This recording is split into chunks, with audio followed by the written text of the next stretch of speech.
Ang korte, NTC. Ang complainant, NTC rin. Ayun o, complainant.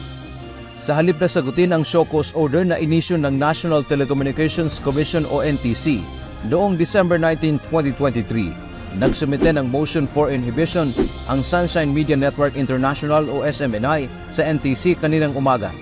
Nais nitong bitiwan ni Commissioner Ella Blanca Lopez at ng dalawang Deputy Commissioner nito ang kanilang kaso. Ayon sa mga abogado ng SMNI, kailangang ilipat ng venue at kung maaari ay sa Department of Justice o DOJ gawin ang pagdinig sa reklamo. Paliwanag ni Attorney Rolex Suplico, isa sa mga abogado ng broadcast company, ang NTC ang nagreklamo, siya na rin tumatayong huwes o korte.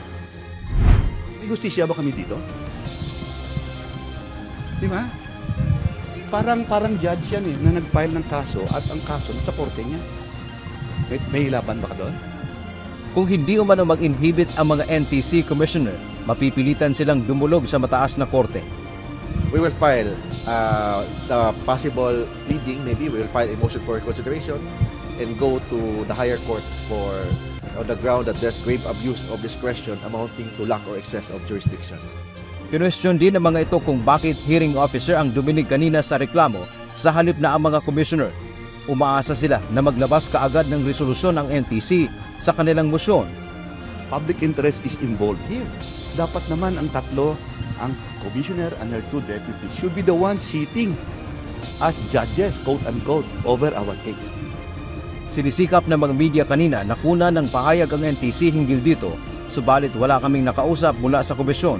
Samantala humingi ng hanggang January 20, 2024 ang SMNI para naman magsumite ng kanilang sagot sa umano'y mga paglabag sa kanilang prangkisa.